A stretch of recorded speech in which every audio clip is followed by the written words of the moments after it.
111일 밤 이야기 훈민한자 천일자와는 프란치스코의 평화의 기도문과 이 감탄이 있는 삶입니다. 20% 할인 가격으로 신속하고 간편하게 훈민한자 교재를 구입하는 안내문이 맨 끝에 나옵니다. 훈민한자는 지식 나눔, 머리에 쏙쏙 들어오는 모든 동영상 폰 강의가 무료입니다. 1. 문둥병자는 애처롭게 간청했습니다.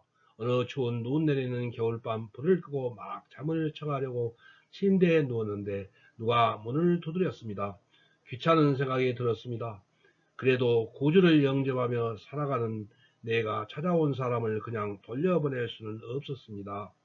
불편한 마음으로 잠자리에서 일어나 문을 열었습니다. 문 앞에는 험상궂은 나병 환자가 추워서 벌벌 떨며 서 있었습니다. 나병 환자의 흉측한 얼굴을 보고 섬찟했습니다. 그래도 마음을 가라앉히고 정중하게 물었습니다.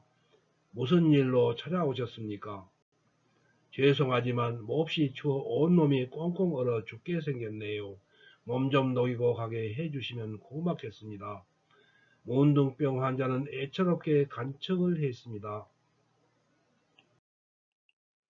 마음으로는 솔직히 안 된다고 거절하고 싶었습니다. 하지만 성도의 양심에 차마 그럴 수가 없었습니다. 마지못해 머리와 어깨에 쌓인 눈을 털어주고 안으로 안내했습니다. 자리에 앉자 살이 썩은 고름으로 심한 악취가 코를 찔렀습니다. 어떻게 식사는 하셨습니까? 아니요. 벌써 며칠째 굶어 배가 등가죽에 붙었습니다. 나는 식당에서 아침 식사로 준비해둔 빵과 우유를 가져다 주었습니다. 문둥병 환자는 기다렸다는 듯이 빵과 우유를 개걸스럽게 다 먹었습니다. 식사 후 몸이 좀 녹았으니 나병 환자가 나가주기를 기다렸습니다. 하지만 문둥병 환자는 가기는커녕 기침을 콜록이며 오히려 이렇게 부탁을 했습니다. 성도님, 지금 밖에 눈이 많이 내리고 날이 추워 도저히 가기 어려울 것 같네요. 하룻밤만 좀 재워주시면 감사하겠습니다. 할 수 없지요. 노초하기는 하지만 그럼 여기 침대에서 하룻밤 주무시고 가시지요. 마지못해 승낙을 했습니다. 염치가 없는 문둥병 환자에게 우라가 치밀어 오르는 것을 꾹 참았습니다. 혼자 살고 있어서 침대도 1인용 하나밖에 없었습니다.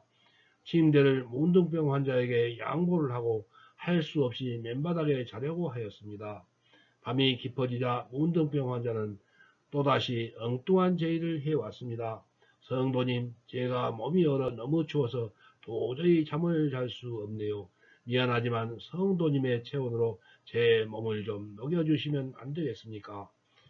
어처구니 없는 문둥병 환자의 요구에 당장 자리에 일어나서 밖으로 내쫓아버리고 싶었습니다.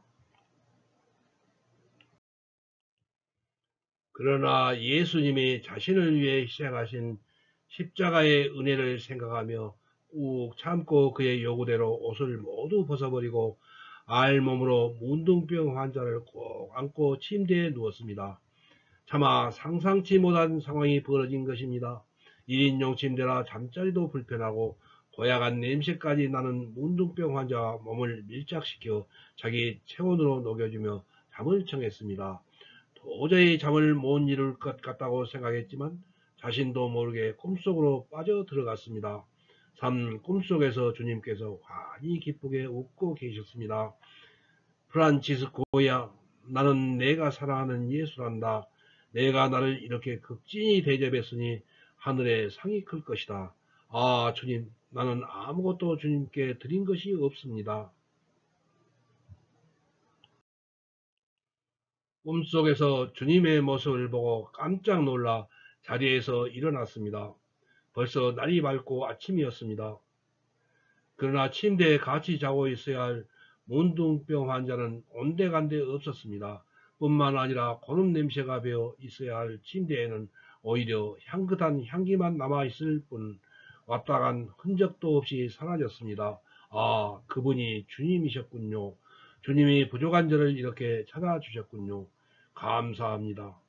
성도는 무릎을 꿇고 엎드렸습니다. 모든 것을 깨닫고 밤에 문둥병 환자에게 불친절했던 자신의 태도를 회개하며 자신과 같은 비천한 사람을 찾아주신 하나님께 감사 기도를 올렸습니다. 이 기도가 바로 전 세계에서 가장 사랑받는 사 프란치스코의 평화의 기도입니다. 주님, 저를 평화의 도구로 써주셔서 미움이 있는 곳에 사랑을, 다툼이 있는 곳에 용서를, 분열이 있는 곳에 일치를, 의혹이 있는 곳에 신앙을, 그릇됨이 있는 곳에 진리를, 절망이 있는 곳에 희망을, 어둠이 있는 곳에 빛을, 슬픔이 있는 곳에 기쁨을 가져오는 자 되게 하소서. 위로받기보다는 위로하며 이해받기보다는 이해하며 사랑받기보다는 사랑하게 하여 주소서. 우리는 줌으로써 받고 용서함으로써 용서받으며 자기를 버리고 죽음으로써 영생을 얻기 때문입니다. 이 기도가 바로 전 세계에서 가장 사랑받는 프란치스코의 평화의 기도입니다. 이 글은 종교를 떠나 내가 만약 저 입장이라면 어떻게 했을까요? 오, 감탄이 있는 삶. 해민 스님 마음치유학교 교장. 중앙일보 마음산책. 감탄이 있는 삶. 첫눈, 커피 등 일상생활에는 감탄할 일이 많다. 감탄하게 되면 별것이 아닌 것이 별것이 된다. 이혜인 수녀님을 처음 뵌 건 7년 전 따스한 햇살이 좋은 늦봄이었다.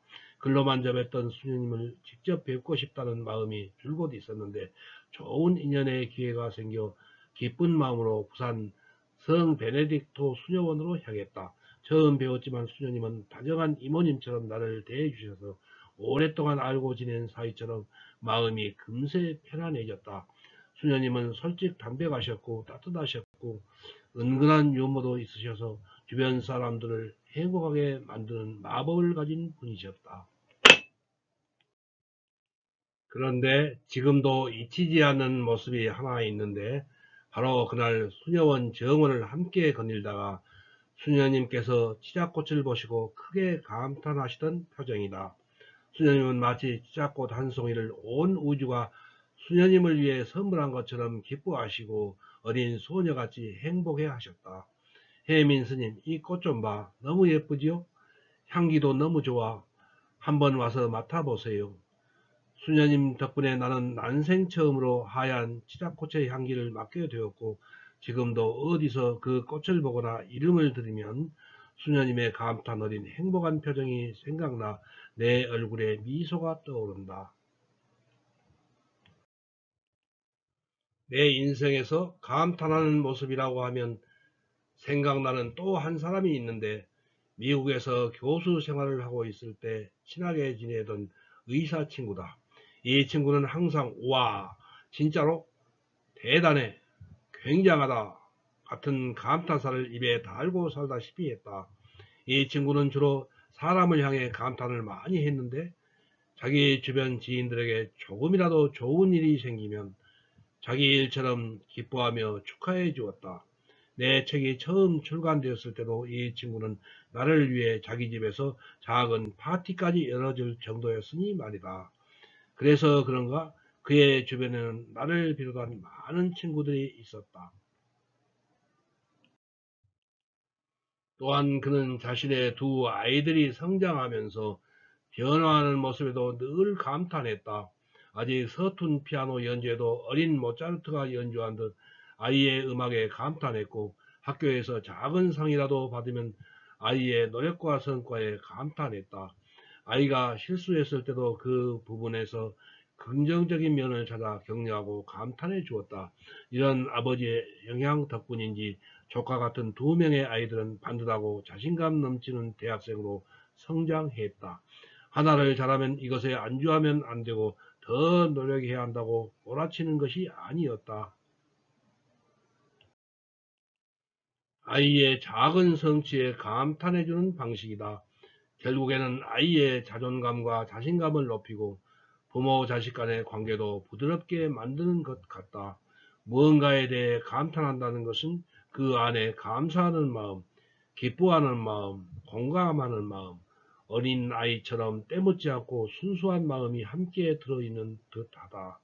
작은 존재 안에도 우주의 신비가 담긴 듯 관심을 갖고 섬세하게 보는 마음이다. 존재 자체를 있는 그대로 존중하는 마음이다. 남과 비교하거나 지금 상황을 저항하는 것이 아니고 지금 바로 이 순간의 소중함을 느끼는 온전한 마음이다. 우리는 그런 마음을 가진 사람 옆에만 있어도 같이 즐거워지고 계속해서 함께하고 싶어지는 것 같다. 서울대 행복연구소 최인철 교수님은 책 굿 라이프를 통해 많은 사람들이 행복을 너무 특별하게 생각해서 멀리 있다고 착각하는 경우가 많다고 말씀하신다. 맛있는 음식을 친구들과 같이 먹는 순간이 있다. 음악을 듣고 마음이 평온한 순간도 있다. 영감을 주는 책을 읽었을 때가 있다. 좋은 예술 작품이나 아름다운 자연의 풍경을 보고 경외심을 느끼는 순간이 있다. 이 모든 순간이 행복인 것이다. 그런 일상적인 것이 아닌 더 크고 대단한 것이 따로 존재할 것이라고 잘못 생각한다. 나는 행복과는 아직 먼 인생을 살고 있다고 오해한다는 것이다. 나는 그래서 사람들이 행복해지기 위해 구체적으로 무엇을 해야 하느냐고 물어올 때마다 일상생활에서 감탄하는 습관을 길러보라고 조언을 한다. 첫눈이 오는 것을 보고 감탄한다. 커피가 맛있는 것에 또 감탄한다. 처음 만나는 사람인데 같이 아는 지인이 있다는 사실에 감탄한다. 시멘트 사이를 비집고 핀 작은 꽃송이에 감탄한다. 찾아보면 감탄할 일들이 참 많다. 더불어 그 감탄의 대상을 외부 대상 말고 본인 스스로를 향하는 것도 필요한 것 같다. 왜냐하면 자기 배려가 우선이 되어야 남도 배려할 수 있기 때문이다.